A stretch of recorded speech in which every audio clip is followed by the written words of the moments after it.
एक नगर में एक राजा रहता था जो अपने पैसे पे बहुत घमंड करता था।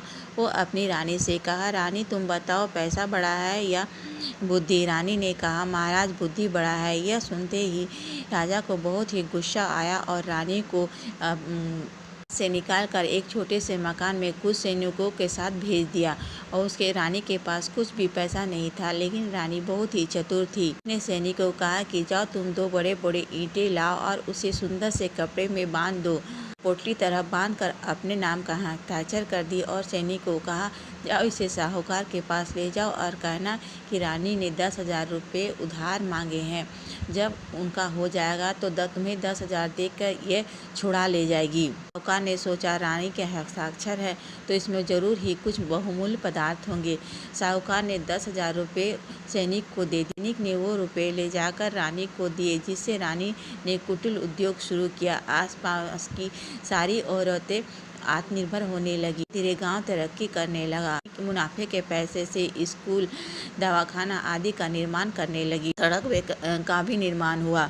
इस तरह वो क्षेत्र उन्नति करने लगा। इधर राजा के पास पैसा तो बहुत था पर बुद्धि बिल्कुल नहीं थी, इसलिए सभी उसे ठगते गए। राजा के पास रानी भी नहीं थी और सब ठग रहे थे। इसके कारण उसने सोचा, क्यों नहीं वो भ्रमण पे निकल जाए। घूमने के लिए निकल गया। रास्ते में एक अंधा व्यक्ति मिला और राजा को कहने लगा, राजा मैंने तुम्हें अपनी एक आंख उधार दी थी, अब मुझे वो वापस कर दो। लो तुम 2,000 रुपये लो। ने कहा, ऐसा तो मुझे कभी याद ही नहीं है कि किसी ने मुझे गिरवी में अपनी आंख दिया है। राजा ने कहा, ऐसा नहीं हो सकता। तब उस अंधे आदमी ने कहा, तुम अपने बात से मुकर रहे हो, तुम्हारी बहुत बदनामी होगी। बदनामी के डर से राजा ने उसे 4,000 रुपये दे दिए और कहा कि जाओ तुम कुछ बिजनेस कर लेना। उस ठग ने राजा को 4,000 रुपया ठग लिया। एक कान वाला व्यक्ति आया और कहने लगा, राजा मैं तुम्हें एक कान उधार में दिए थे, लो ये 2,000 रुपये लो और मेरा कान वापस कर दो। ने भी उसे 4,000 रुपया देकर कहा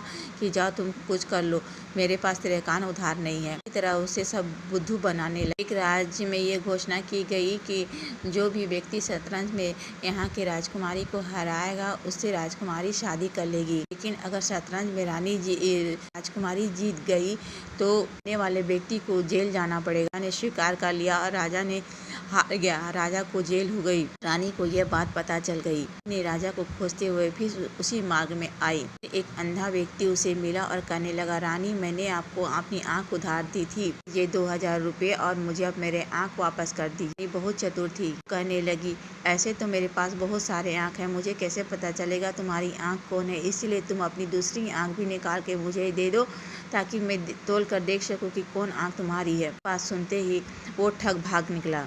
कान वाला भी व्यक्ति रानी से वही बात दोहराने लगा तो रानी ने कहा, तेरे कान काट के मुझे दे दो, उसे तोलूंगी, उसके बाद ही पता चलेगा कि कौन सा कान तुम्हारा है। ठग भी भाग गया। फिर उस राज्य में पहुंच गई जहां घोषणा हुआ था कि राजकुमारी को जो भी शतरंज से हराएगा राजकुमारी उससे शादी करेगी। तो रानी ने वो चुनौती स्वीकार की और कहा कि अगर मैं जीत जाऊंगी तो तुम्हें बदले में सारे कैदियों को छोड़ना पड़ेगा। राजकुमारी मान गई। कुमारी सोची कि कोई मुझे राजा लोग नहीं हरा सकता तो ये रानी मुझे क्या हरा लेगी। रानी ने जीत गई और सारे कैदियों को उसे छोड़ना पड़ा। वो वापस अपने राज्य को आ गई। कैदी से हट गया था। अपने राज्य को आते हुए देखा कि रास्ते में रानी का जय जयकार हो रहा था। चारों दिशाओं में उस गाँव उन्नति कर रहा था। देखकर राजा रानी के पास आता है और कहता है कि रानी सही में बुद्धि बहुत ही बड़ा चीज़ है। तुम्हारे पास बुद्धि थी तो तुमने सब कुछ हासिल कर लिया, मेरे पास बुद्धि नहीं था तो मैंने सब कुछ गंवा दिया। इसीलिए जिसके पास बुद्धि है उसी के पास सब कुछ है। अगर मेरी कहानियाँ अच्छी लगती हो तो प्लीज़ लाइक कीजिए, मेरे चैनल को शेयर कीजिए और सब्सक्राइब